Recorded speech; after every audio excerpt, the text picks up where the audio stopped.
Hello and welcome to Stampscapes Friday Night Live. We have a 5" by 10" piece of semi-gloss cardstock here. I've used some of the new lanterns here, these hanging ones, and then these stone ones down here with a lot of the mystic imagery along with Seaside Cove Small. And what I'm going to do with this one is we'll illuminate these lanterns and we'll put in some lighting effects in here in the form of some printable glow-in-the-dark vinyl sticker paper. Okay, so that being said, I've stamped these lanterns out. Now, if I was just going to color just directly onto this paper right here, color the lanterns, that is, I wouldn't have stamped the lantern just directly over that other impression back here. I would have stamped this out, masked it off, and then stamped that branch so that these lanterns could be hanging directly from it. But we didn't need to do that because I'm just going to be stamping out some of these lanterns onto this paper right here, and then we're going to be cutting out the glowing portion of those lanterns and just sticking them right over the top of it, which saves us some time from having to do any type of masking. We're just going to have to do a little bit of cutting, but again, this is glow-in-the-dark sticker paper, so it's going to have a different kind of effect, of course, in dark situations. Okay, so semi-gloss cardstock. I think what I'm going to do on this one is I'm going to go really grayscale on it. And then we'll have these lights in here as the source of color, if any. And I say if any, it's just going to be that glow-in-the-dark paper. Hello, Linda. How are you? And I don't know, we'll go from there. If we deem it does need some color, it's just looking too anemic, then we'll add some tint to it. But pretty minimal on this one. And again, this is the mystic imagery, and I like to use it a certain way with a lot of kind of negative space in here. So, I don't know, we'll try to keep it pretty simple here. Okay, now, I pre-stamped this out because there was a lot of different components in here. And I didn't fill in these two areas yet. I think I want to use a glow-in-the-dark moon up here. And then we'll have this trail, or you can say this lead in like this, going to the moon. So we'll have this trail, kind of this serpentine trail of lighting effects in here. And I think having a moon right up here in the corner will be pretty effective for that. But I do have this open area down here that I didn't address yet. And I don't know, I was trying to think of what I want to do in there. I think I'll just do what I often do, and that's fill in with some of the sedge filler and Tiny Rock Small. I was thinking about putting in some other type of animal in here on the road, but since I already have this figure in here in the form of that sailboat, I think will be best to just kind of leave this lower section fairly simple. And I'm probably going to put another one of these bamboo branches right in here, coming in from the side. Okay. So, yeah, it's already really, really complex, so I didn't want to fill it up with, I don't know, yet another what I call visual landing spot, kind of subject matter that's going to draw the viewer's attention to it. We already have this trail here, and then to have something else out here I thought would be a little bit too much unless it was like a, I don't know, for some reason, the Halloween imagery. I don't know, I tend to think that it looks pretty good having kind of almost a real busy, kind of cluttered surface. But this one's kind of, I don't know, it's based more on kind of simplicity and, again, that negative, empty space. We got a lot of textures in here, so there's not going to be like a huge amount of empty space, but the way that we're going to tint it and try to direct the viewer's attention, we'll try to simplify a lot of these things. Hello, Tracy, how are you? All right, let's see here. All right, so there's a lot of things going on in here. Darker things in the closer proximity to the viewer, and lighter in the background. So I have these mystic trees, what do I call it? Mystic hills. Imagery stamped lighter. They're all stamped in black, but I kind of wiped off a lot of the ink off these two pieces right here just so they weren't really super dark, and just kind of adding to the overall visual noise of the piece. Okay. And when you have them lighter like that, they look like they're farther off in the distance there. So, all right. Let's see here. I was trying to decide after I stamped this out how I was going to color it, and I was kind of debating on whether or not I just wanted to approach it with just strictly colored pencils or something like that, and maybe some alcohol pens, or if I wanted to go the dye ink route. I I think I want some dye ink on there, but I'll largely leave the toning, coloring to, I think, other media. So this will maybe all be like, I don't know, I'm guessing maybe 10% of the process. My pad's a little bit dry right now, so it's going to be a wet medium, but I don't know, kind of the mentality is going to be a little bit more of the oh, it's almost more like you're applying like a charcoal, like a dry medium to this, okay? Because it's almost like a dry brush effect. Okay, so let's start applying it on. I just use a really light touch like this. And you can see it just gets really, it goes on in a very, very gradual fashion. Gradual can potentially equal controlled. See, if you don't know what to do, if you don't know what you want to do in terms of media, you can just apply a really light amount of anything. You know, it could be colored pencil or anything. If it's something like a Copic marker, then instead of going with a dark, really super dark blue, then you can go with a really light blue or something like that, you know, because it's not easy to go with a dry brush kind of touch with alcohol markers. You know, what's going to come out is going to come out, but you can always go with a lighter version of it. So when you're using a wet medium with an applicator like this, drier equals lighter, okay?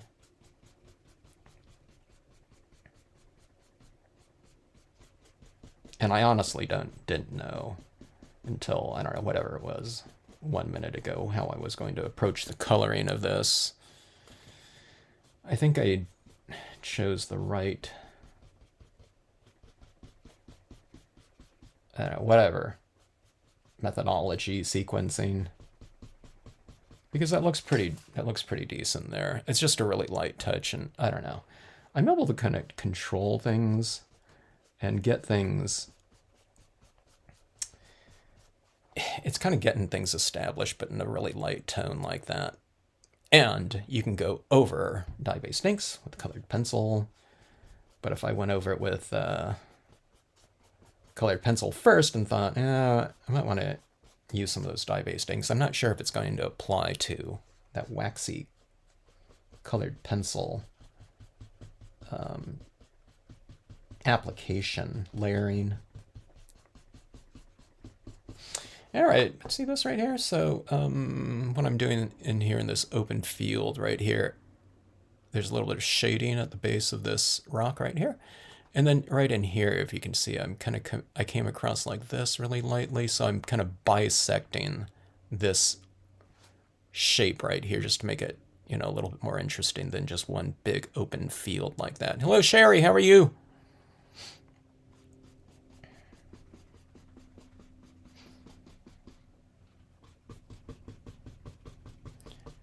Go to Sherry's channel, everyone, and after this, of course. But check out her music, her performances.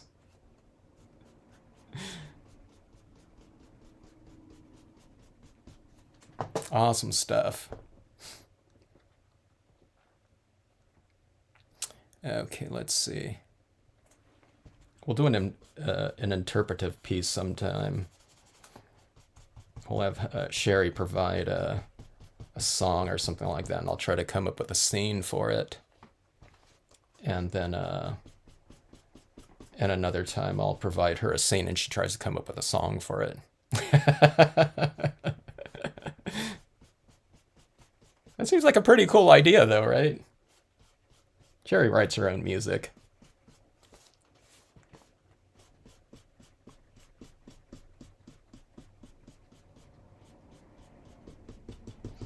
All right, let's see here. Okay, so the way that I'm going to address this. Okay, so here's this thing right here. Here's one section, basically, of this scene, okay? And then the water is kind of another zone. And then you have this upper area right here. So right in here, we have our little sailboat right there. So that provides just a really natural visual focal point. Okay, so we're going to illuminate that. Okay, so in other words, you're just going to make the area around this darker. If this little sailboat was down here, we would make this lower corner illuminated. We would darken in this area right here. Or we would do this thing where it's just kind of illuminated down there. But we want that, you know, to be spotlit, okay? Like about like so. Keep this little area down in here, not toned in too much because that's where the little white water area portions are on those waves. That's better served, you know, going in there with a colored pencil because we can get around those objects. If we color them out too much too, you can just hit it with some you know, white acrylic paint pen or something like that. But you know, I'd rather not have to do that if I don't have to. I often do because I go overboard on my coloring and shading a lot of times, so.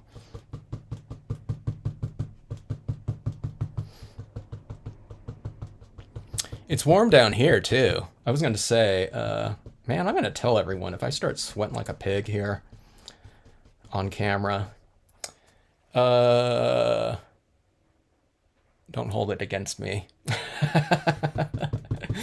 One time it was so hot here. I think it was last summer, so I don't know when it was. But I put myself in black and white up in the corner because I thought, you know, like sweating like a pig in monochrome wouldn't be as, you know, repulsive as full color.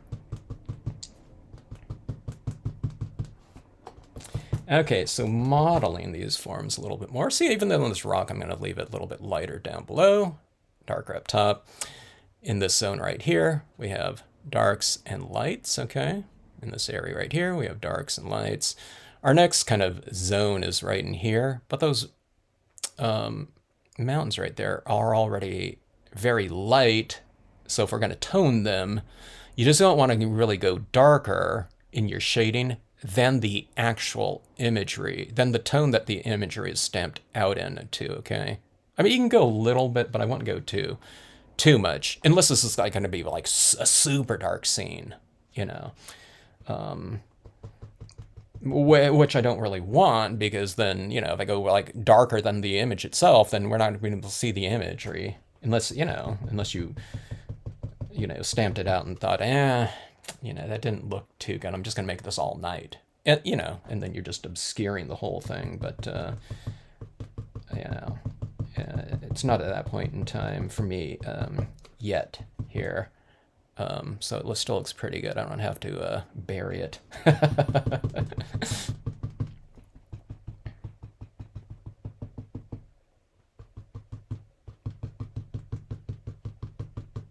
Oh, hello, Sharita. Okay, let's see here.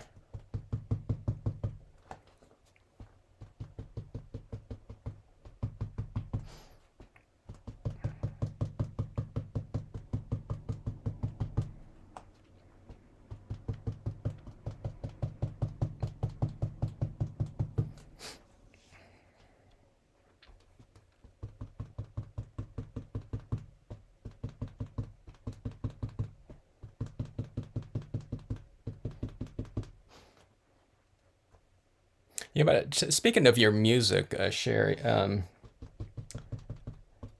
did think it would be cool in one of my edited videos where I put it to music. If I don't know, I need to talk with you about that sometime.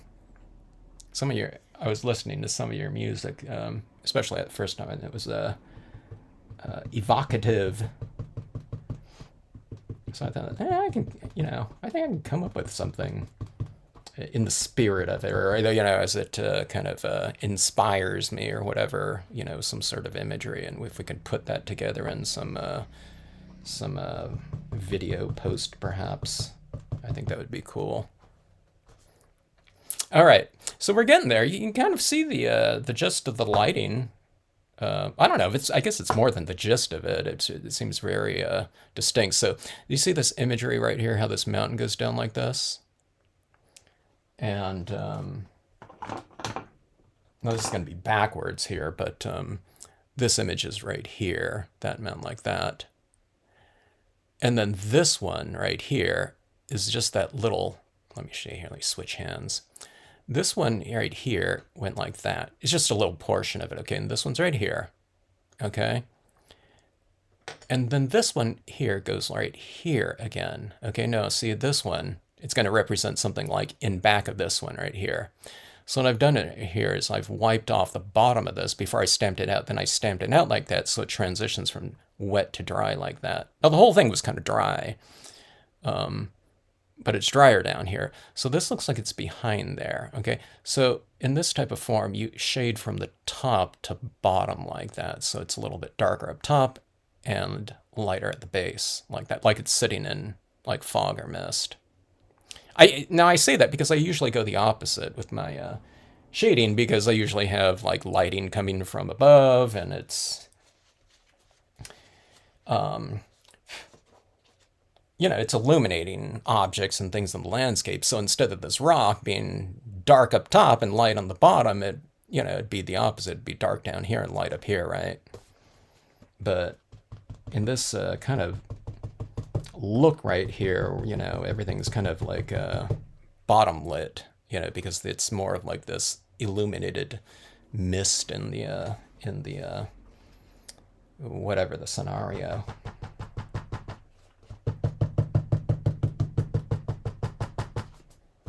All right, so.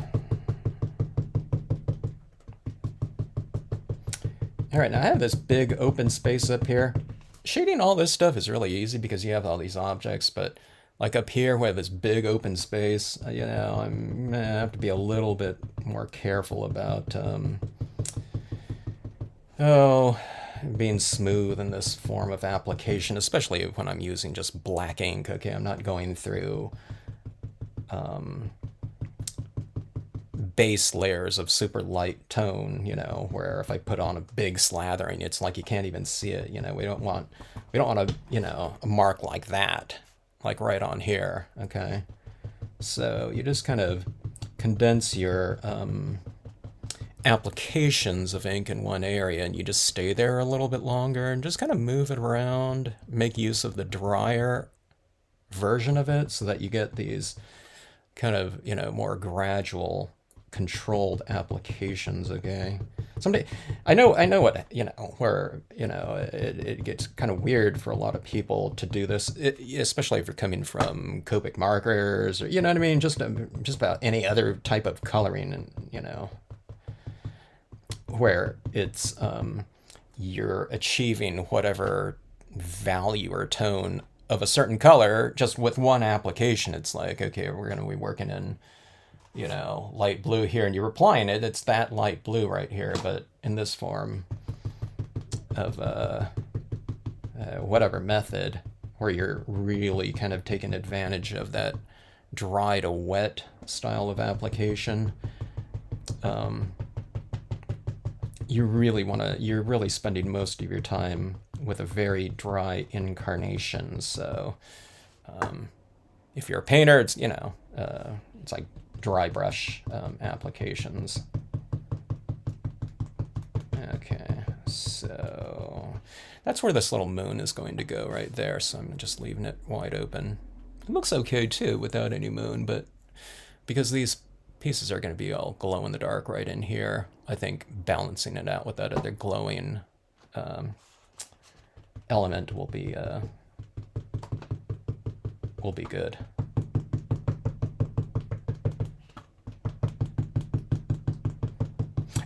I think, is it Amazon Prime all over the world? Or is it just the US? They have this thing called Prime Days, if anyone doesn't know. And did it used to be just one day? I don't know. But there's not sales on everything, you know. It's just whatever sellers put stuff on sale, I guess, you know. But I needed more white pens, and those were on sale.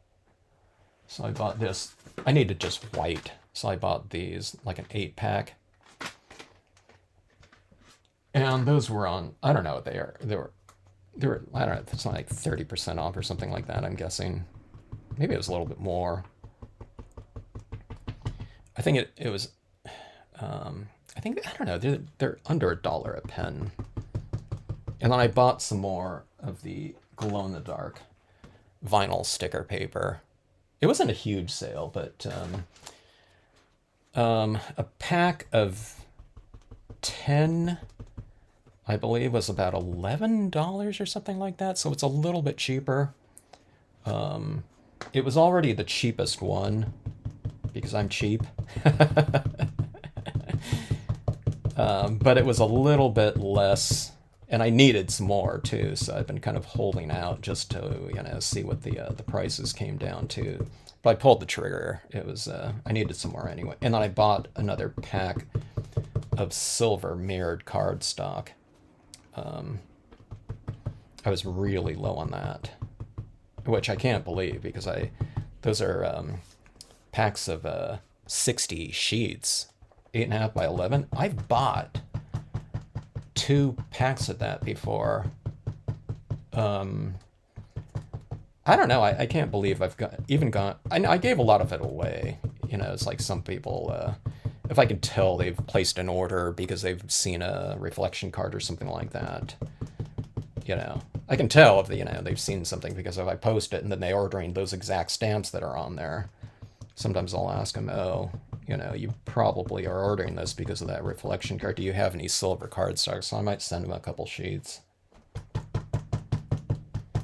But, you know, I don't know, most of it I've used myself, so just shocked that I've gone through 2 packs of that. All right, so we're getting there right here. And I'm spending a lot more time with this dye here and my charcoal-like applicator here. Hello, Bonnie. How are you? All right, I got Sherry's permission here. So when I use one of her pieces with a vid, we'll put links to her channel.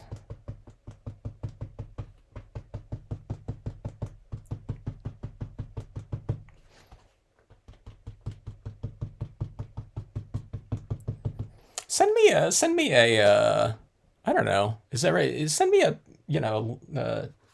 link to one of your pieces. Maybe we'll do it this way. That you'd kind of be curious to see what I would come up with for that song. Maybe we shouldn't do that because that sets up expectations. You're like, hey, don't use what I said about my music and using it. Forget what I said about that. Don't do that. Don't use anymore.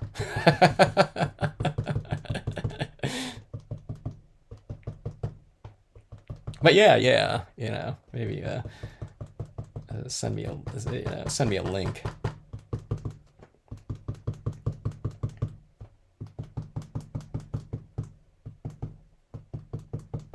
One time, years ago, this is like 25 years ago or something like that. Someone, this musician in, I think they're in Tennessee or something like that, but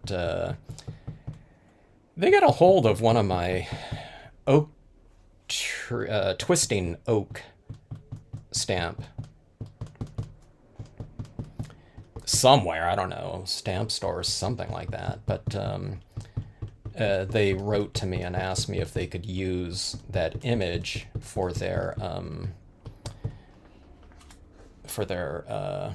record that they were putting out, and it was a physical record, vinyl, and it's the oak branches on that, I don't know, whatever you call it, that center label on the record, on the vinyl.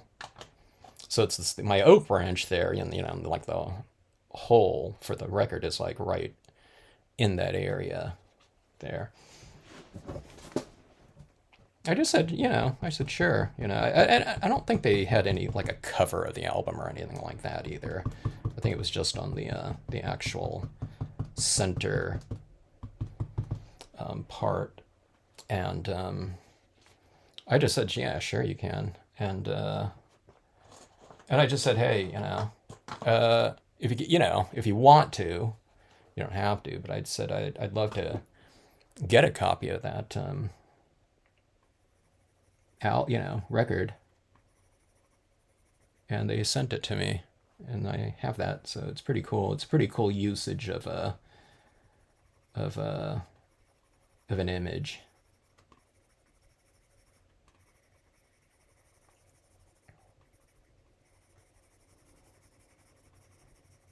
The record, there was no lyrics on it or anything like that. It was kind of more atmospheric. There's this guy, musician, that did a lot with like synthesizers and stuff like that, by the name of Brian Eno. But it reminded me of some of his pieces. I don't know. It might not sound anything like it, but to me, that's what it reminded me of. All right, so going in here, now we're going with the colored pencil. I'm able to get much more detailed in the application of these pieces here.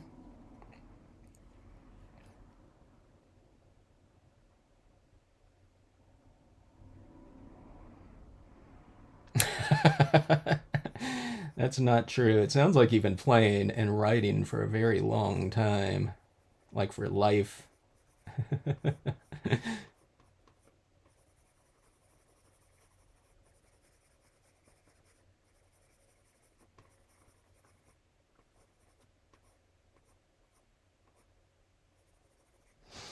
Okay, we're putting some shading underneath all those, the crest of the wave or whatever. I don't know, it's like little, I don't know, whatever. It's not supposed to be like cresting waves, but like that little foam on the top of it there.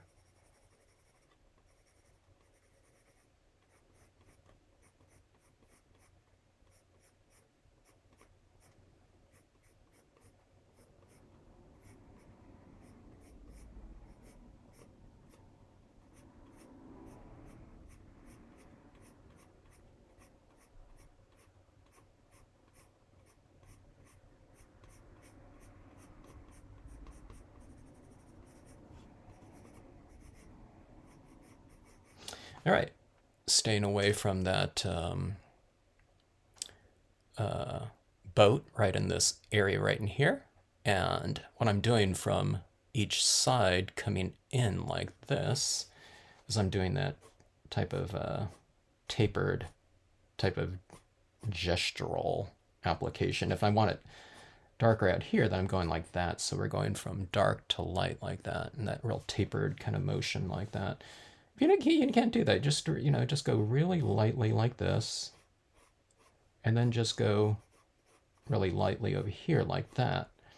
And then so you get this transitioning kind of mark right in here, and that's what's going on kind of right all along here, just so you don't get this really kind of solid application of that one color, or one value of that color. And then what you do is just on the outside is you can come in like this. and you get it darker over here, and then you get lighter in there. And when you're doing that, it draws the viewer's attention, kind of like that, just like this vignette does. It's drawing the viewer's attention right into that zone right there. Okay, so it's like a lighting, as I always mention, it's, you're akin to a like a stage lighting director, for a stage performance or something like that. And I say that because sometimes people are kind of thinking about it, trying to depict something more along the lines of kind of real lighting, single source lighting from a moon or a sun or something like that. And it's like, well, how would it look right in here? Which you can kind of do and reference nature, of course, but it's always better if you're kind of, you can do that, but then kind of free yourself up to just do whatever. Because, I mean, like, say there's going to be a moon in here, and let's say this would be, okay, casting a shadow down here from the moon. But if you have like a deer or something like that, or some kind of person or something like that in here, you don't want to just, put it all in shadow or something like that if you want, the viewer to be able to see it. So, free up from, that type of notion.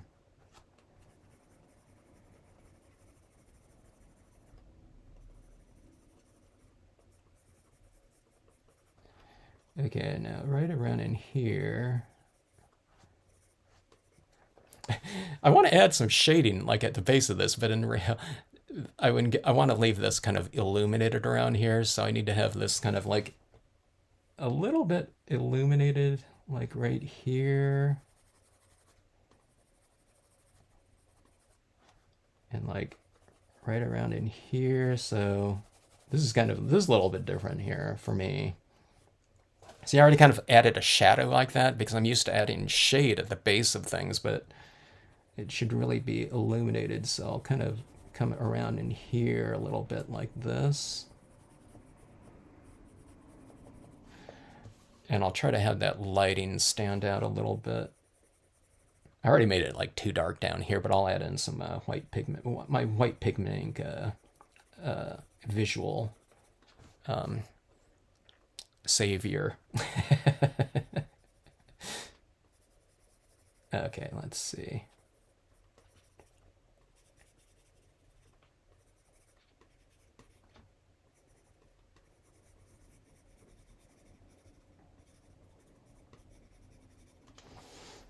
Okay. All right. This is like too much space up here. I don't feel like going in here with a colored pencil, I don't think.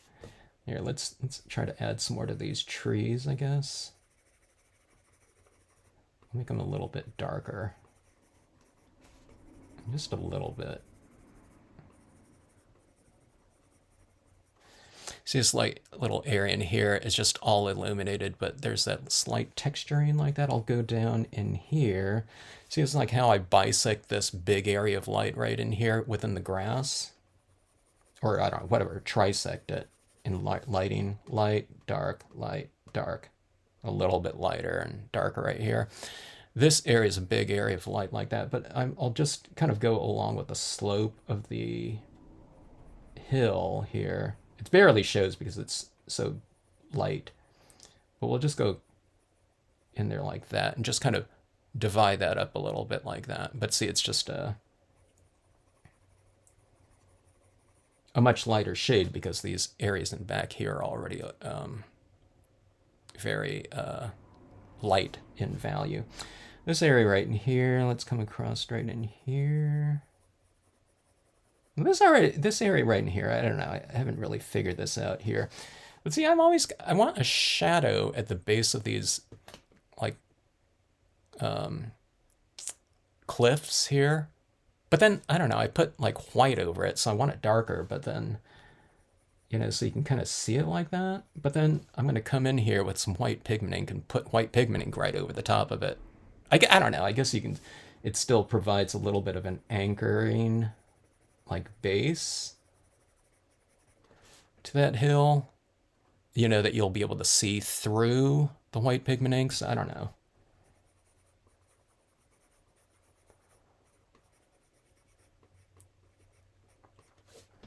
So those areas right there, I don't know. I'm always kind of confused as to what to do. And how dark to make it, because sometimes I go darker and darker and darker, but then I put like some mist down underneath it to provide some, you know, shadow work or something like that. All right, so I think that is it. We'll tweak a little bit more as we need to. There's going to be this big jarring, I think, whatever textural color addition to this in the form of the glow-in-the-darks in here. So I have a feeling I'll probably need to go a little bit darker, just to, I don't know, just to get some of that vinyl to harmonize with this a little bit more. But we'll see. Okay. Yeah, it needs to go quite a bit darker up top here. Oh, here, let's do this. Let's go back to our black here. Hello, Marta. How are you? Good to see you. Thanks for popping in.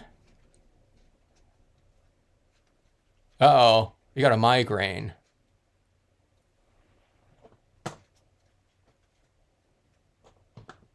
Go to Sherry Nicole Prophet's channel and put on one of her listen to one of her music performances, and that's been known to help out with migraines. Or what is it with migraines? Is was it mint leaves or something like that? My son has been has had a lot of migraines in his life. I don't know when he started getting them. I don't know if he was in elementary school or if it was middle school or something like that.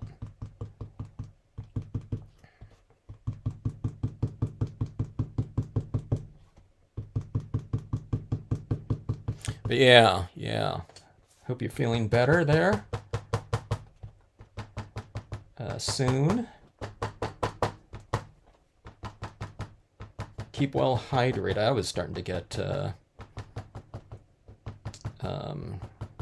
I forgot what symptom I had. A lot of times when I have these weird symptoms come on, I don't know what it is. Like, I'd say like 70% of my issues when I feel something just kind of strange happening, I'm dehydrated. You know, I haven't been drinking enough. A lot of times when it's like cooler temperatures, it's like I don't feel like drinking like like cold beverages or something like that. It's like, oh, I've been getting these I don't know, headache, or it's like I feel like my heart's like beating, kind of irregularly. But I forget about that. It's like, oh, I haven't been drinking enough.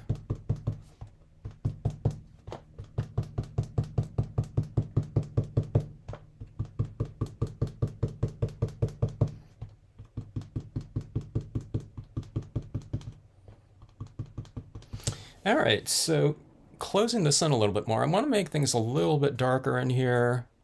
I'm kind of been toning it in here. With regards to how this just looks here, but I'm going to be illuminating these lanterns here with the vinyl here. So I should really kind of probably make this a little bit darker around in here for a little bit more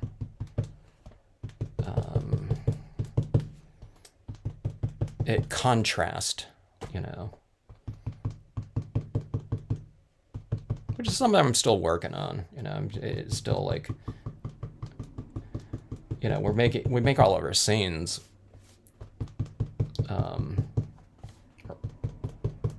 unless you're working with the vinyl, the glow-in-the-darks, and finishing them with regards to how it looks, when we're working on them. But it's supposed to look kind of cool too in the dark. So, okay, so what I'm doing is I'm bringing this in here more. It's like the encroachment of some darker values right in here. Okay. Now we kind of obscured a lot of these background hills there, so we've had to sacrifice a lot of that, or some of that, like that.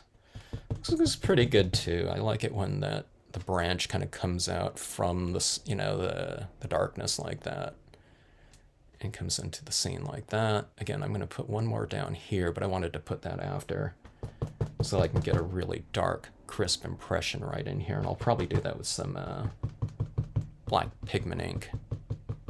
Hello, Candy. Hope you just found it. Oh my gosh. Kidney stones, huh? Yeah. My dad had those. I think it was plural. I think he had 2 kidney stones when I was a kid. It's like one of the. I think it was the only time my dad was ever in the hospital for a couple days. It was like in probably the early 70s, I'm guessing.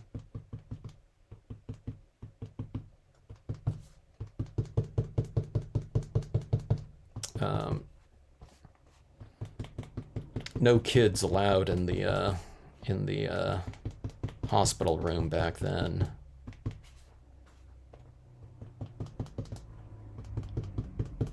So I think I waited out in the car, and he wove to me out, out of the window.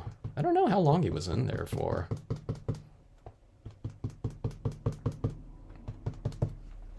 All right, I think that is it there. To me, this is looking kind of anemic, though. I think it needs like some grayscale. So I'm going to come into it. I'll just use some gray in here, or maybe, let's see. I have that Memento London fog, but my Marvy gray is a little bit darker, or a lot darker than the London fog. London fog has a little bit of a temperature to it. I think it's a little bit of a cooler gray temperature, where the Marvy is a little bit more neutral. So I'm just going to opt for the neutral right here.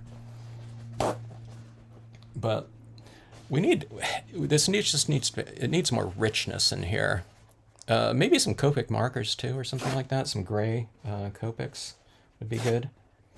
But let's just try to do this. I'll at least use this up here in this other area. So if you're ever doing like monochromatics or something like that, sometimes the thing that we battle with is richness, and it just isn't rich enough. So sometimes if it's a blue area or something like that, it doesn't have to be like monochromatic over the entire thing, but it could just be areas that you've colored something. And if it just doesn't look, if it looks a little, anemic to you, what you do is you just go in to those areas. Let's say this water was blue tones or something like that. It's like, yeah, I got the value range in there, and different values of blue. Got light blue, medium blue, darker blue. I've used 3 different blues. Put a whatever colored pencil into it, or whatever it is. What you can do is you can tweak the temperature a little bit. It's a little bit of a warmer blue or a cooler blue. You put a little bit of a blues kind of transition either into greens, right? If you add yellow to it, or it transitions into purples, violets, if you add a little bit of red to it. So you can add like one or the other, or both in different areas or something like that, even if it's just really, really subtle. And it can add a little bit more body, or a lot more body to the color scheme of those objects or areas, I find.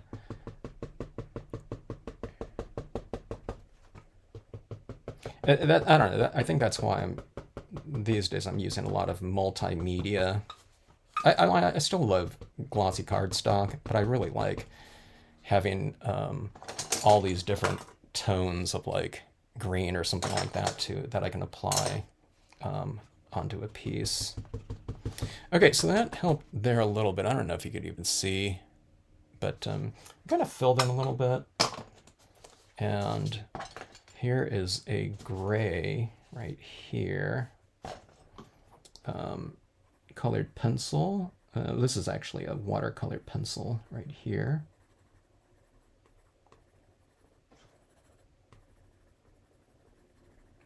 Sometimes the shadows are kind of the richer areas of whatever, the natural world.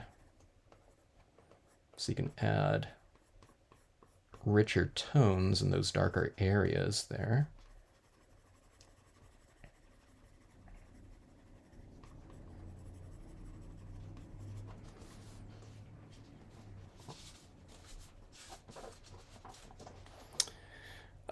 The printable vinyl that I'm using, Candy, is the okay, I can't even pronounce it. Jira. Is it called Jira vinyl? It's something giraffe vinyl, but it's not giraffe vinyl. It's like Jira vinyl. I think I have links to it on a lot of my colored pencil. I mean, glow in the dark vinyl pieces. All right. I don't know if it's in my imagination or if that's actually a little bit richer. This is the tone that I'm adding down right here.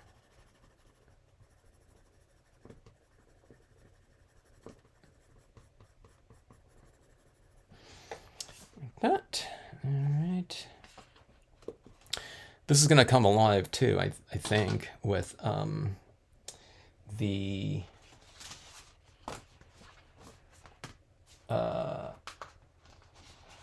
white pigment ink that'll be used on here. And let's grab one of my pre-stamped, I'll do the smaller full moon right here. Okay, these are pre-stamped using Brilliance, water-based, which is important, pigment ink,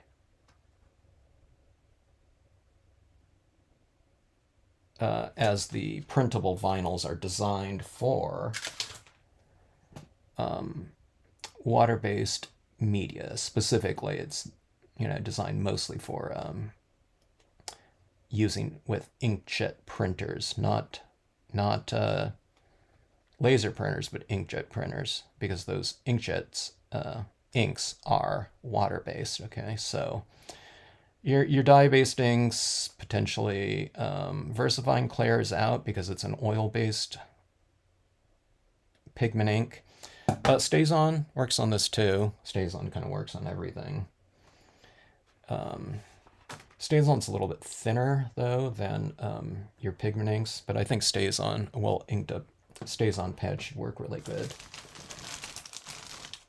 And it dries really fast on this vinyl, printable vinyl sticker paper. Okay, so these are just right here. That would go like this, all right? And I'm gonna add some variation to this. So we go with our, again, water-based Brilliance ink. So water-based black Brilliance ink to stamp our image out in, and then I'm gonna go with this to add kind of some softer variations within that moon texturing like this. And because it's white, of course, you'll be able to see right through it. So it's like we're not going to be affecting the glowing ability of it, the glow in the dark capability of it in those areas. But you see, you just get that nice variation on the moon. So I'll show you how it looks right here just without it, and then see that right there. So it looks a little bit more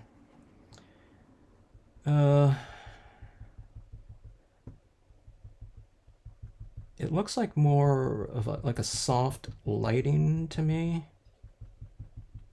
and kind of more of what the moon I think looks like. So I don't know, sometimes you might want a kind of a harsher looking, real sharp features. And I tried to draw it into the design itself too, but I don't know, you can only do so much with that. On this, adding that white pigment ink like that, you get that kind of grayscale. So I kind of added it right in here, so it transitions from darker out there to lighter in here. And that's what we're doing all throughout here. It's kind of darker and lighter, darker and lighter, darker and lighter. You see what I mean? So you have that on that image, and it's darker and lighter like that. You know, it's kind of a small little subtle, I don't know, it's kind of a subtle feature, but not really, you know, because, you know, people's eye are going to go right to it because it's a real strong visual focal point in this scene. If you give that to someone, I don't know if they're going to, you know, if you give it to another stamper, they might, you know, kind of notice that type of thing. But if it's, you know, if they're not a rubber stamp, they're not going to think about it at all. So if you send this piece out to another fellow rubber stamper, you do it. And then if you're sending it out to just, you know, some of that, you know, people that don't stamp, you don't do it, and save yourself, you know, 30 seconds. All right. All right, so bear with me here. This is the thing that I wanted to have stamped out before I came on here today, but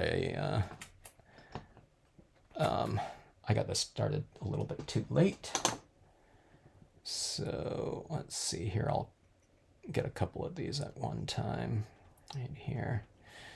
These are the lanterns that are stamped down here. And I'm just going to have that top portion right there glowing in the dark, okay?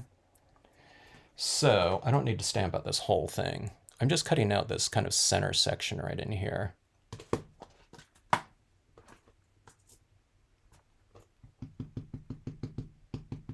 Because that's the only part that's going to be illuminated.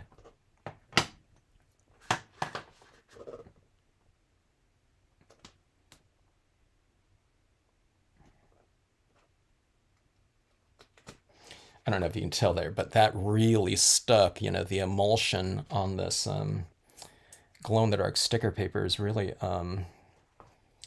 it really grabs that ink really fast because those glow-in-the-dark, I mean the printable vinyl is designed so that when you run it through your printer, it will dry really fast. You know, so if you're printing out a, you know, whatever, a photograph of somebody or something like that, they don't want you having to sit around and wait for your print to dry for, you know, like hours or something like that. So it has some kind of quick drying property to it.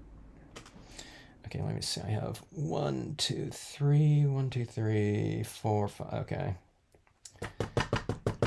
So I think those are the only parts that I have to cut out, and it'll be a really easy cutout. So that's why you stamp them out on your piece like that. So you just have to cut out that part and just kind of match it up as you lay that down in there. So you don't have to do this little complex or more complex trimming than you have to. Okay. All right, and I used, let's see, these two right here.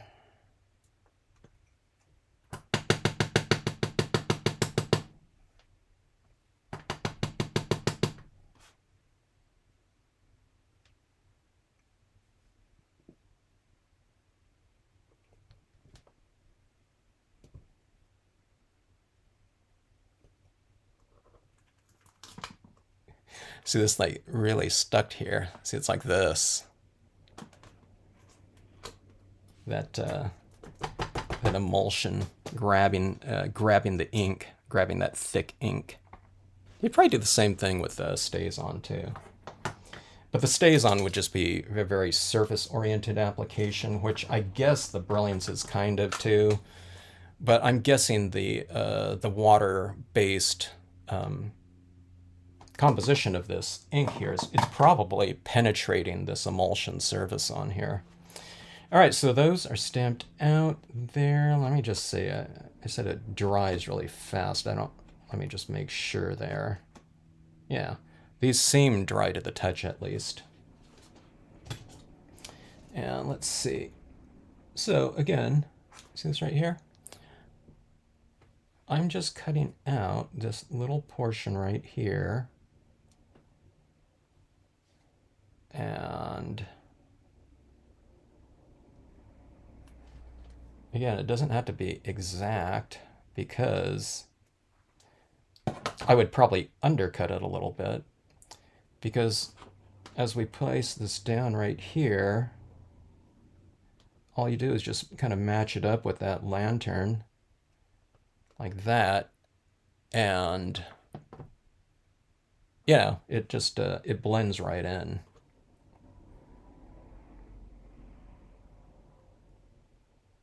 And because you know, not too many people are using glow-in-the-dark vinyl sticker paper with stamping. Going back to that whole thing about, you know, giving your piece to another fellow rubber stamper or not, this one will not be noticed by either party. Rubber stamper, experienced rubber stamper, or non-stamper.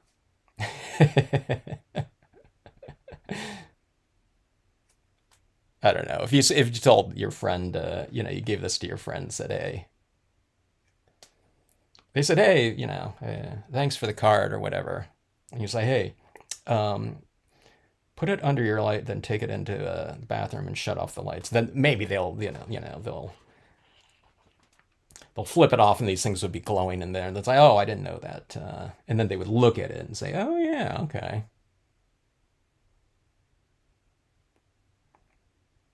Okay, let me see. The hardest part is getting this sticker, this vinyl, off that backing. Oh my gosh. There we go. I was just about to ask you guys, does anyone have nails here?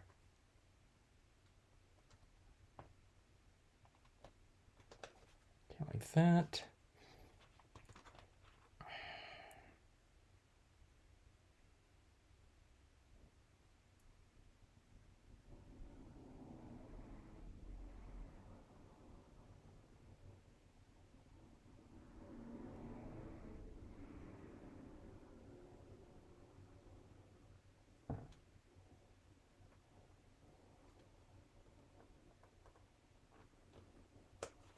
Okay.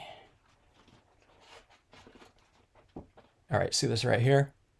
So we don't need to cut out all that complex area right here. Here it's just not quite a rectangle, but just this real geometric shape right here.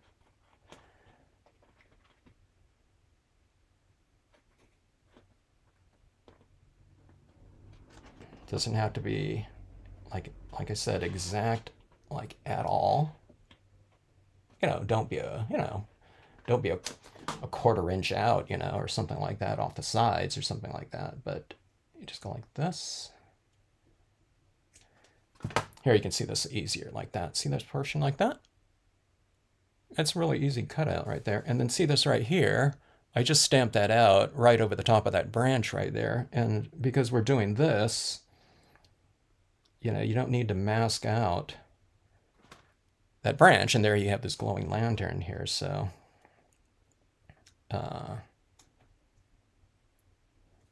I think about those types of things when I design these stamps here. Not that, you know, we're always going to use glow in the dark with these lanterns or something like that, but I do think about some certain types of scenarios of usage and the things that I don't really want to have to do when I'm using these pieces in certain ways. So I design them with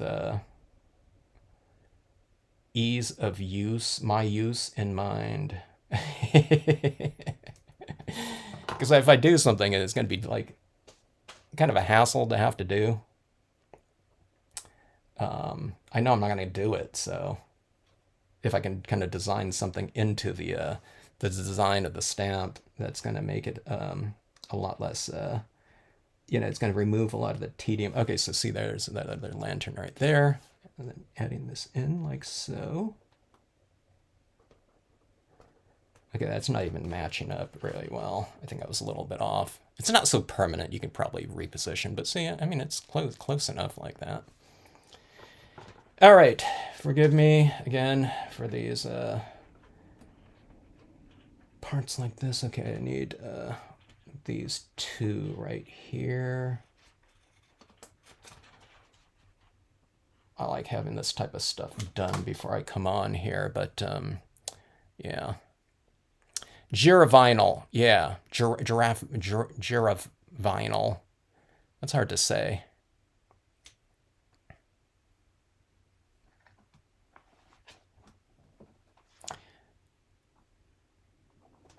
Let's see.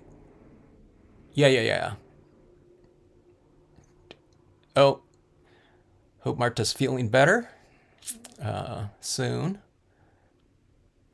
Okay, we got the 10 sheets. Yeah. 1039. That's pretty good right there. I did buy one pack of it years ago, and I think I was paying, I don't know, for like an 8.5 by 11 sheet, and it's still the same price from some of those other sellers or other brands. I might have paid, I don't know what it was. It stood out to me, so I don't think it was like $2. I'm pretty sure it was like $3 a sheet or something like that, which kind of shocked me because I expected there to be, when I needed something in glow in the dark, I just expected, you know, with all the different types of papers out there these days, I just expected there to be just a lot of different options for glow in the dark paper. I didn't expect it to be glow in the dark vinyl, you know, or glow in the dark printable vinyl. But I don't know. That's what tended to come up lately. I didn't even know what people were using vinyl for, you know, with all the yeah, whatever the different like Cricut machines and stuff. Okay, now which way does this go? Right here. Okay, it goes like that. Yeah, but the vinyls are the things that came up, and there was like, I don't know, like no other glow in the dark, just plain paper. So yeah, that was one of the things that surprised me the most. Okay, there we go, like that. All right. And all right, now I like that look of that, but I like to kind of tweak my vinyl lights a little bit. Unfortunately, the printable vinyls, glow in the dark papers that I know, that I've seen, don't come in those different glow in the dark hues like a lot of the other glow in the dark products out there, like whatever, glow in the dark powders and paints. You know, they have like the all different types of hues, but this one, the glow in the dark vinyl, it's all that just basic kind of greenish tinge. So I don't know. You might be able to turn it, you know, reddish tones, but I tend to add in just this little bit of a like a greenish tinge to go along with this green. I think it looks good. I can't remember now. I think I've already done it in blue too, but you can see where now these are papers right here, but these are the vinyls down here. So I like adding that little tinge of like shading. Like, see, that looks like it's glowing more to me. And it's because I've taken the,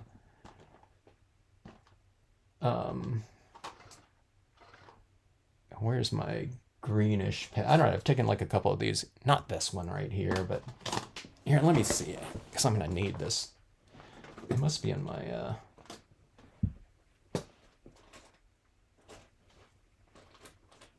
I've gone into like these tones right here, like a couple different tones of green, and added it like on the perimeter like that. Again, I think it looks like it's glowing a little bit more, and I do the same thing on regular papers too. So the thing is that don't tone in the whole field. Now there's some really small ones on here. These are like tiny little areas here, so just kind of be careful about that.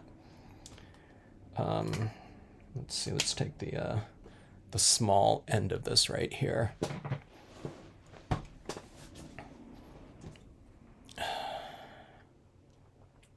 A straight pin on the edge to peel. Yeah, I need that straight pin there. An X-Acto knife.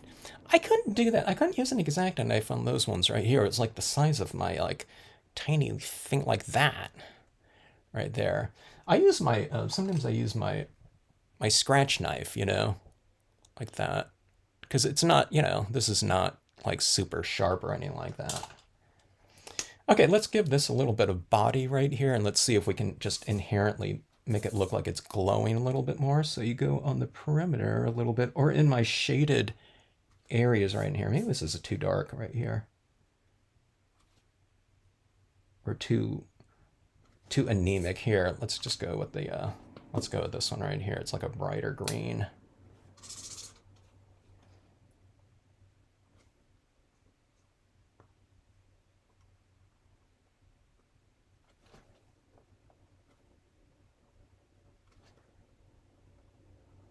Right down here, I'm just kind of going, there's this lantern like this. So I'm just kind of putting a little bit up top here like that, and a little bit down here like that, you know, just because they're so small.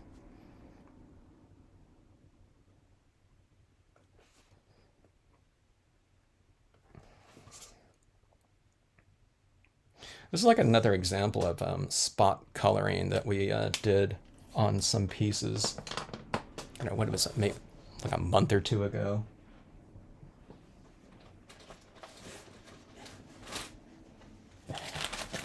Okay, now why don't I have like a really lime green tone? Does that not exist or something like that? Or do I have that pen somewhere else? Here.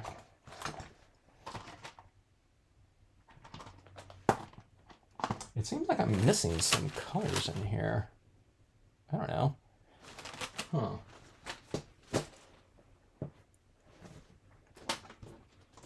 Okay, let me use a little bit of this blue here on that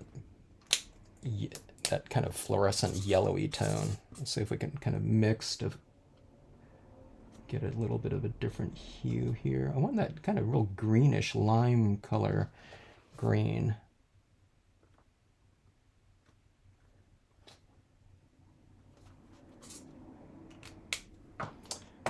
Which that did not achieve. Oops. I'm losing all my little lanterns here.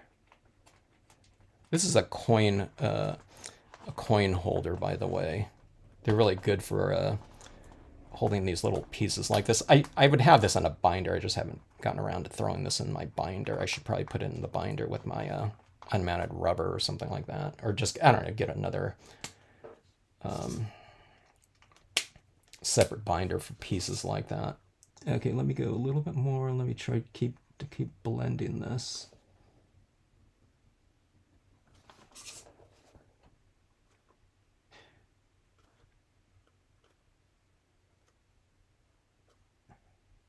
Okay.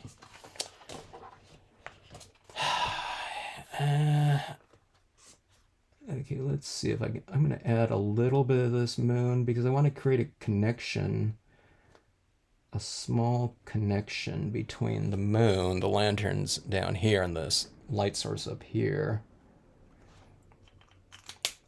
And, you know, that doesn't look great, but I needed a little bit of that tone up there. It looks a little bit too extreme in a very subtle way. I'm into details, so I'm going to blend that in right there. Okay, so I'm just going to go over it with some white pigment ink like this. Maybe not over the whole thing, but it will just obscure, kind of soften up some of that kind of real fluorescent-y, day glow-ish tone like that. Actually, this is pretty good here, this little Q-tip here, because I can really target some other areas on here for whatever textural variation like that. Okay, yeah, that moon looks pretty good up there. And then what I do on these lanterns here, I put that little that little ring of color like that. And this are things that you don't have to do, but I just, these are the parts that I really enjoy doing, these little subtle little things like this. I add this to that illuminated area like that so that it becomes kind of a softer looking glow.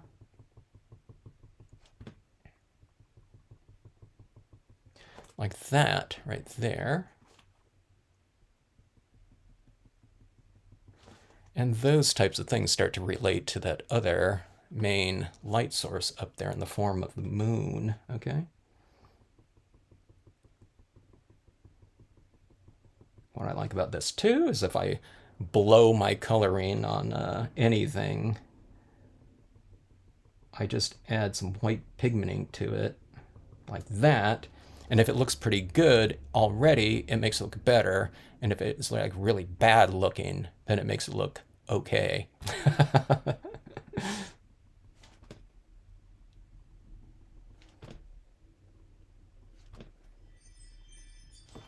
All right, so you see all these lanterns down there? I don't know if you can see, but don't they look like they're like glowing a little bit more now? I lost my coloring up there, so I don't know. You put some color in there, and it looks like too extreme. I guess you can remove it, practically all of it, with some white pigment ink. Okay, now let's add in our misty type of touch in here throughout the rest of the piece. I almost forgot about that. But that was looking pretty decent, you know. I didn't blow you know, too many areas in here in terms of overdoing it with tone, I guess. Okay, pair top straight pins, easier. Got it. Sherry's got those guitar finger picking nails, so finger picking slash vinyl sticker paper removal fingernails.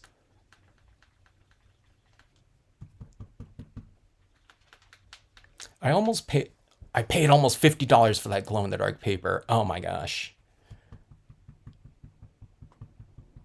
Now you got the glow-in-the-dark vinyl, right, Linda? Not the glow-in-the-dark printable vinyl. Yeah, I just got news that I was going to say, if you ever have like stuff, like several things that you want to buy, you gotta, I don't know, whatever, put a list together and like you know, if we can like ship something out to you just consolidated, that might save you some like a good amount. Yeah, especially if it's like, you know, whatever, $10, $11 US. $50, my gosh. Okay, so see this right here? We're adding in that white in those lighter areas right in there. And where it's effective is when you move this white into the area that's a little bit darker than it, okay? So here's all these trees. sorry, I talk about this stuff all the time, but sorry if I'm repeating. But right in here, I'm just going to vary. Let's say let's vary the center area like that. Okay, so we'll have some of this mist kind of coming in between there. So suddenly that looks, I think, a lot better right in there. We have this glowing area right down here. I don't know if I really need to do too much. Maybe I'll try to come up from it a little bit from the bottom up like that.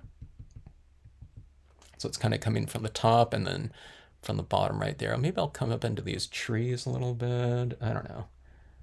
Yeah, I'll put a little bit around there like that. Okay. I love these kind of textural changes that can occur like this. Okay, now see this lantern right here. I think I just put like way too much right there, so I'll just remove some of it like that. But see if we kind of knock this back a little bit in lightness. Okay, it makes that lantern stand out a little bit more. Okay, I have a lot of white pigment ink apparently on my pad, I think, or on my cotton ball too. Let's do the same thing like right around in here.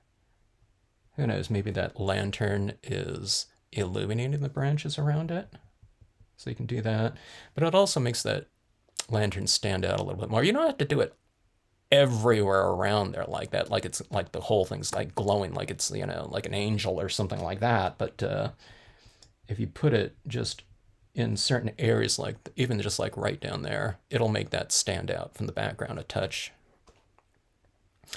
Okay, let's do the same thing right down in here. Let's put a little bit of this atmospheric texturing right at the base of some of these. And let's see if that kind of contributes to whatever textural variation and kind of this illusion of reflective lighting from those lights, those objects, like that. Okay. And now those ones are really small, so I just kind of put it in. But on this one right here, let's try to put it on one side, maybe. See, like that right there? It's just like on one side of that, whatever, that post, pedestal or whatever. Maybe it's catching lighting from the moon, so it's just on that side of it. I don't know.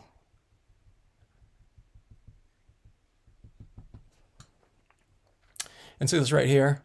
Like this is supposed to be behind this rock. I don't want it to like appear like it's you know, coming out from that rock. So you can do something like this right here. And you can just separate it from that rock a little bit, or a lot if you want to. You can add, you know, a lot more if you want to.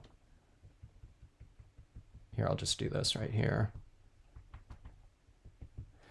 Just have this come down in here a little bit.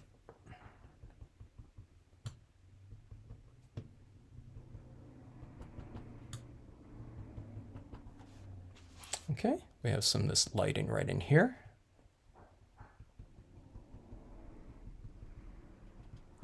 And again, I'm adding it where light areas meet darker areas.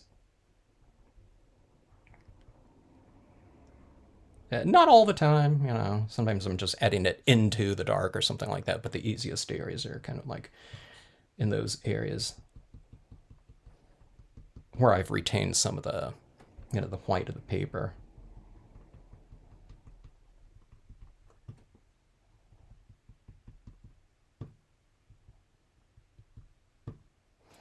Here's this little boat like that. It's all of a uniform value and texture. It's crisp.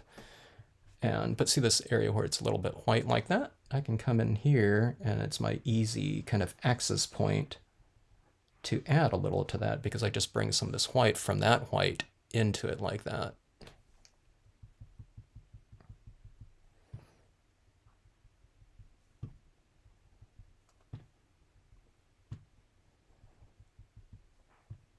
Okay, now remember, if you haven't done this before, you know, you're probably going to go like cover that whole thing up with the pigment ink. So if you do that, you just wipe it off and you can just at it. Again, just kind of in a more targeted area.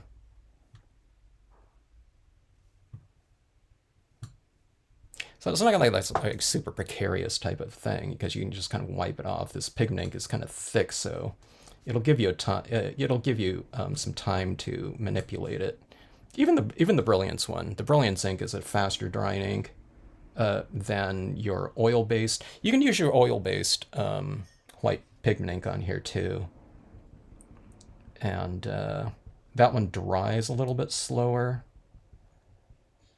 Your Hero Arts Unicorn or Color Box Frost White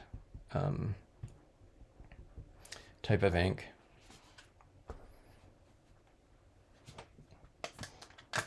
You can even use those types of inks on glossy cardstock, because you're not stamping something out in that oil-based pigment ink. You're just putting on a very thin layer and it does dry just fine. All right, let's see. Glow-in-the-dark highlights. Use a dry, clear ballpoint glue pen in the glow-in-the-dark glitter from Michaels. Oh, that's a great idea, Tracy. Yeah. Linda has a glow-in-the-dark paint pen. Okay. You said you liked that paint pen, right, Linda? And yeah, that was you, right?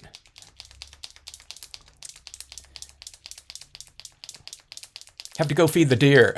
I see that deer on the there's a deer on Sherry's Facebook feed. It's pretty cool. Oh, here's my brand new white pen. I'm testing it out for the first time. Got to get it feeding here.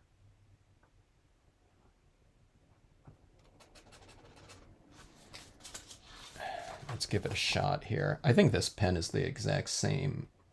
It's a different brand, but I think it's the same make as the ones I've been buying because it has the exact same molding to the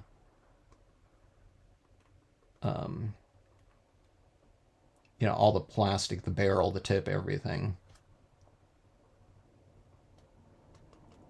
Unless these companies buy all of that tooling from the same place.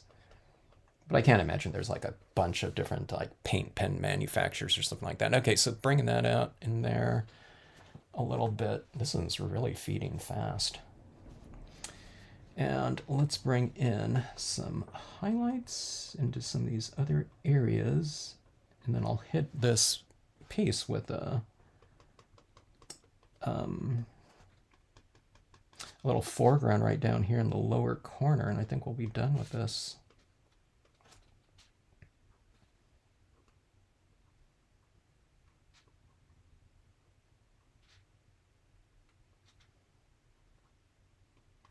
This paint pen here is really flowing.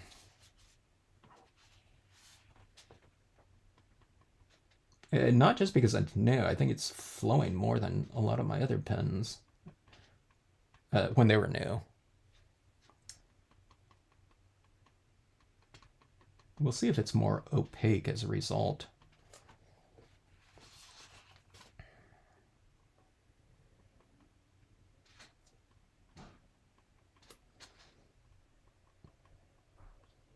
I need to be careful where I put my hand down here because I think a lot of those little dots are still wet probably. Okay, I'm putting some little highlights around at the base of these lights.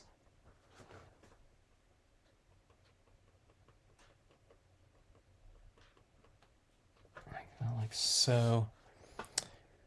And I think that should do it.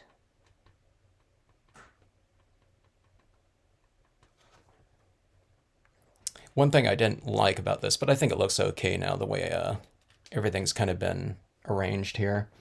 But I stamped out my Seaside Cove right here, and then I was stamping out this hanging lantern like that, and it was like exactly right on the top of the Seaside Cove stamp right there, so I didn't like that. But this tone right here and right in here, I think kind of I didn't want it to look like that lantern was sitting just like on top of the seaside cove. I wanted it to look like it was in front of it, of course. All right. Let's see. Okay. I want a little bit of foreground in here. This area right in here, I don't find like really interesting. So my plan was to go in here with this extra branch right here. Kind of, kind of balances this out too. Upper left and lower right like that. So I'm going to come in here with this bamboo stamp, but I thought that if I come in here and do it right over the top of this at the, my last step, I thought I would get a kind of a stronger, crisper, darker impression. Then to stamp that out and just, put a bunch of medium over the top of it. I'm going to use my hybrid black here, I think.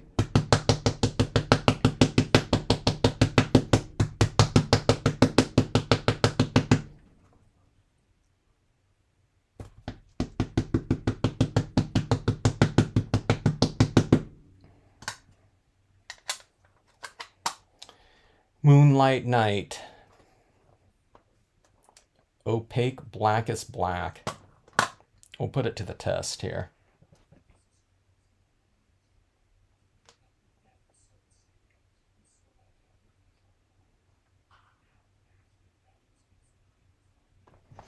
All right. Stamp, hold, stamp and hold for a little bit. You don't need to press like super hard, but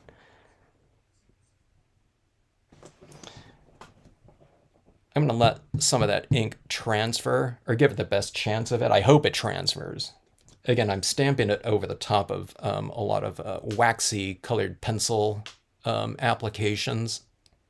Oh, one other thing I didn't do, I didn't go in there and add in any gray alcohol ink into my shadow areas. Okay, I forgot about that after I went in with that gray colored pencil. But I don't think I need to, but...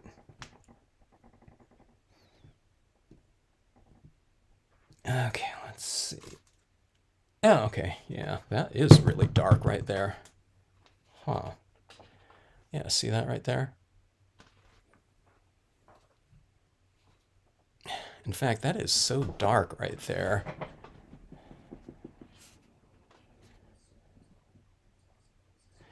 Let's hit it a little bit right up here.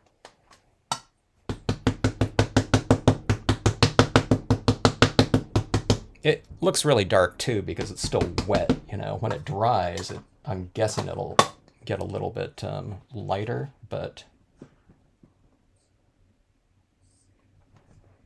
that looks pretty good. But if it's like 10% darker than the dye-based ink, we can use it to layer and add extra depth to some of the foreground here.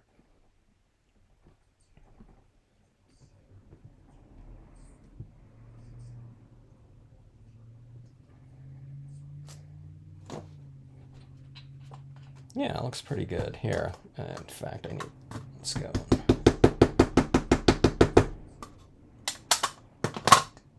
Let's just use a little bit of it right here.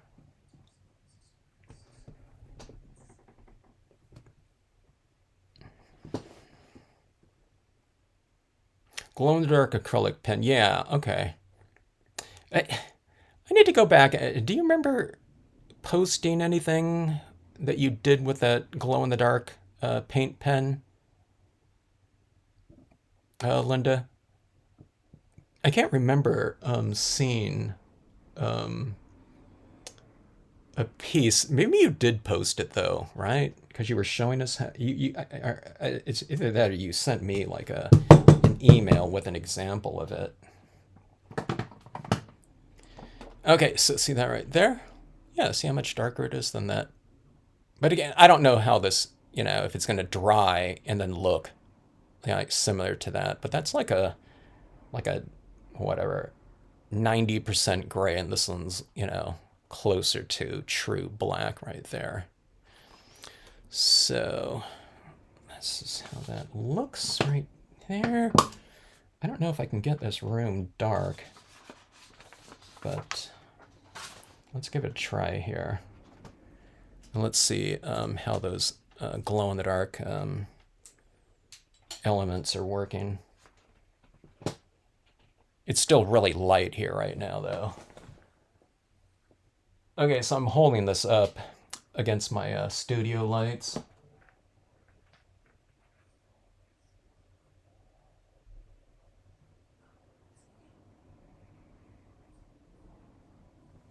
Okay, let's see. Let's move some of this out of the way because this one's going to look extremely light.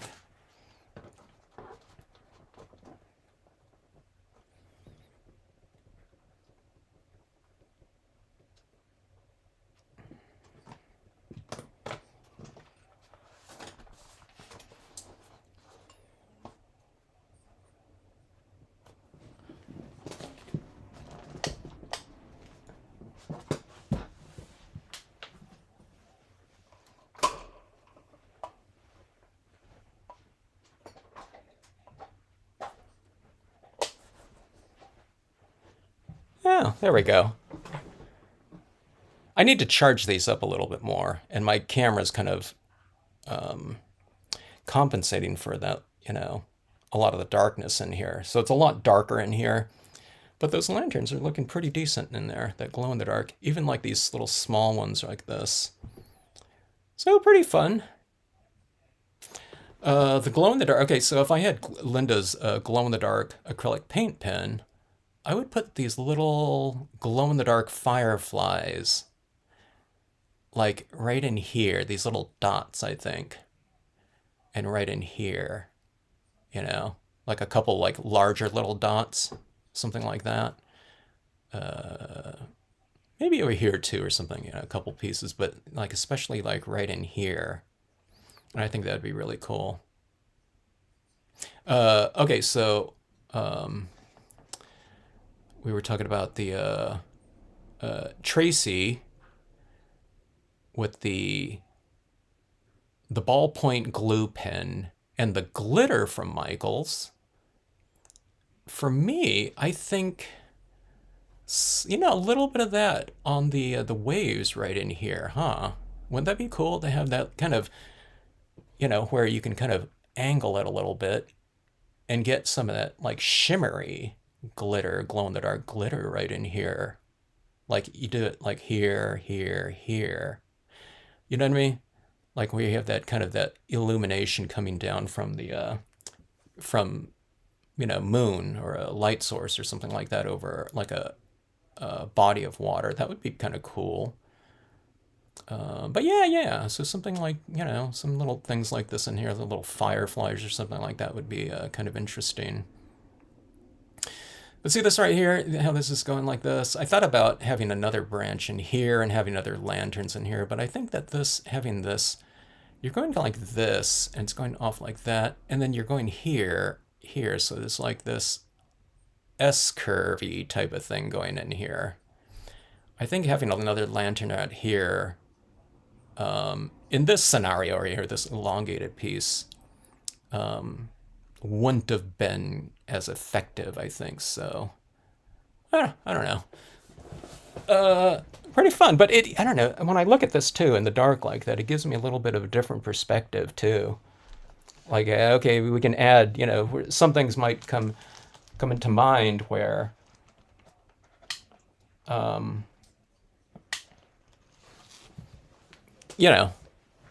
additional little touches in there might be kind of interesting. Let's see here. Best replacement for Marvy Black. I want to know that myself, Candy. Because my Marvy Black, when I'm applying this now, it's getting a little bit crumbly.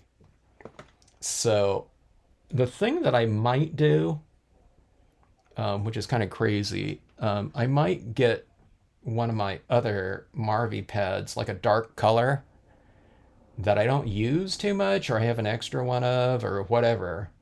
And I might just put the black re-inker into it because it's going to overpower whatever color is in there, I think, I don't think if I'm going to add in Marvy black to, I don't know, what would it be? Like a red or something like that. I don't think it's going to be like a crimson graphite color or something like that. I think the black should take care of it. It's either that I might just rinse out some of the existing ink in one of my other colors. Maybe that'd be the best way to go, and to just apply the black into that. But otherwise, yeah, I don't know. What? Okay, so everyone, what's everyone's favorite? We've talked about this before. Does anyone have a favorite black dye-based ink? Like for me, the distress ink. I like distress inks and stuff like that. I love the Memento, but to me they're mostly lighter in value than like my Marvy Black. And it could be just be that they're thicker inks too. I'm not sure. But yeah, I need to start thinking about that. I knew the time would come, and I don't have like another blank. I don't have any more blank pads either. Or do I? No. I think I used them all up. I didn't buy too many of those Marvy blanks when I should have. I figured they'd be around for a while, but then those got discontinued as well, unfortunately. I do have more Marvy black reinker fluid, so I guess I can buy a blank pad. And some of these stamp companies that sell Marvy reinkers. Again, I can't remember the name of that one company. It was like firststop.com or something like that. I think they have blank pads. And it kind of looked like a Marvy pad. It was kind of that square one. I don't know what the material was. And I don't know, there's some of those other companies are out there, but I think the other companies, a lot of the other blank pad companies, I think those might be fabric as opposed to sponge padding on there. I'd rather go for if that was available, like a dense foam padded sponge for my pad for my remaining Marvy Black reinker, but I'm not sure. But yeah, hello Doreen, how are you? Black memories. Okay, your black memories. That was that was that was Ken Pesha's favorite black, and this memories. If it's this type right here, it's is it Stuart Superior? I take it that's this one right here, right, Tracy? This one was like it's super dark black too, thick. But for me, it really it takes a long time to dry because of that thickness of it. But for me, I used to use the memories all the time for that same purpose that I just used my hybrid ink for those foreground stamps. I would stamp everything out in like Marvy. This is years ago, okay, like I don't know, whatever, 15, 20 years ago or something like that. And then I would get done, and if I'm adding in, I use a lot of like reeds, large, foreground, overhanging limb or something like that with the oak branch. I would do it in my memories ink because I could just stamp it, and then I can let it dry overnight or something like that, or however many hours it took to just air dry. But that would be my go-to foreground imagery. But I always bring him up because he mentioned it, and it always kind of surprised me because I knew how long it took for me to wait for the ink to dry. But Ken Pesha, who lived out in Arizona, said he just uses memories ink. And I didn't realize, until going out there and demonstrating at the convention, when I started doing that, it was like, it occurred to me that my inks were probably drying, I don't know, 3 or 4 times faster than here in California. So it's like, oh, no wonder he can use memories ink, and just not even worry about it smearing when he started coloring it because it was drying like, really fast. So I don't know. For him, so the memories ink, I don't know, maybe I need to give that another try or something like that again. And because that one was, what we want from our black inks, dye-based inks, and any of them, in my opinion, is as close to true black as possible. So, yeah, a lot of them to me are around hovering around in that 90% gray. Okay. And if you get closer to that 100% black, whatever, 98%, 99% gray, um, it makes all of the pieces look better, in my opinion. Sometimes when I see people's pieces, sometimes it has to do with paper absorption too. Hello, Holiday. How are you? It looks a little bit anemic in terms of the impressions if you're missing that top 10% of your value, your potential value range. So sometimes I'm thinking, oh, that piece would look like a lot better if they had even like another 5% in their impressions, in the darkest of their impressions. They might have, like I have a bunch of grayscale stuff in here too.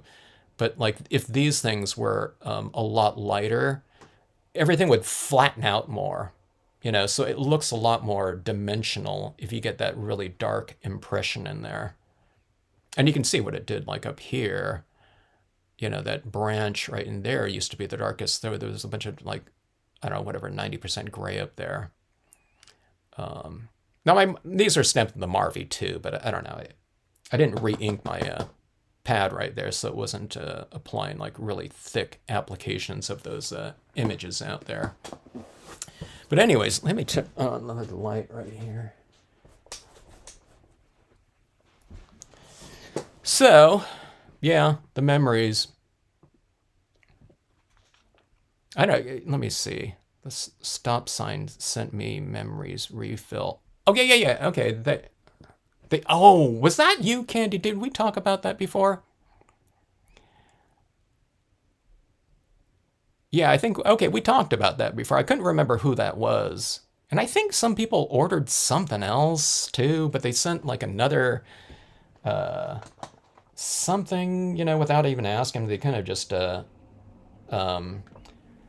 me charge this up with some more light here again.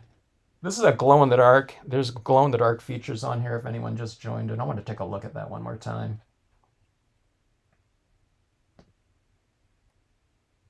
Yeah, I was thinking that place. I talked to them. I sent them an email too because I was referring people over to them. I said, hey, if I don't know what I said, but it was basically in the lines of someone, I'm sending people over to you guys, but then I just wanted to see what they had in inventory, and not just don't just replace something, substitute.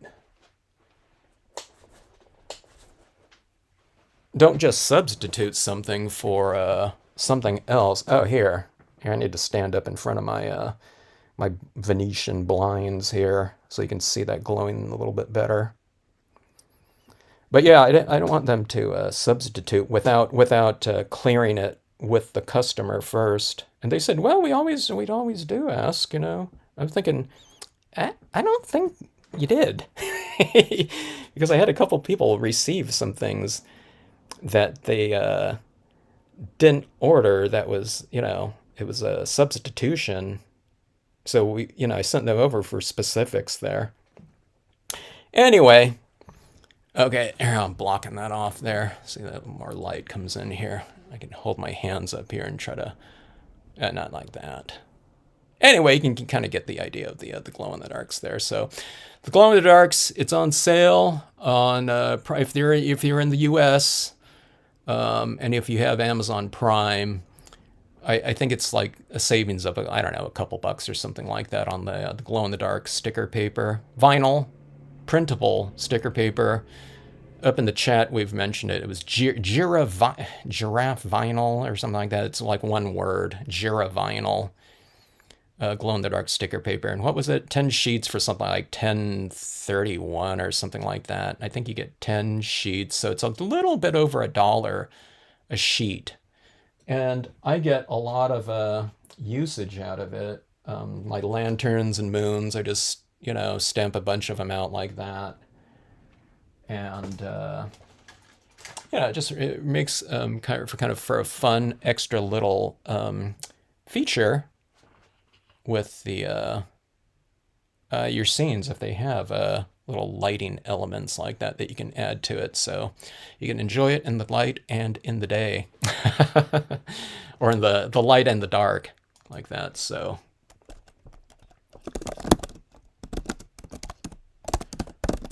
what did I call this one? Oh yeah, it's right in my title here.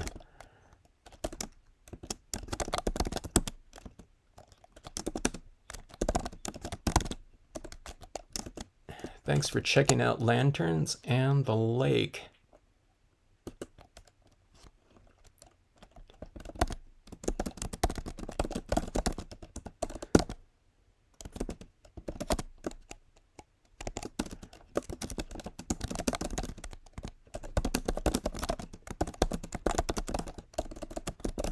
Drop me a note if you have any questions. Okay, so the glow-in-the-dark vinyl, printable sticker paper. Printable is the key word in there. You can use the printable vinyl, I mean the glow-in-the-dark vinyl too, but you would probably have to use it with specifically StazOn ink. But I like adding in those little touches of extra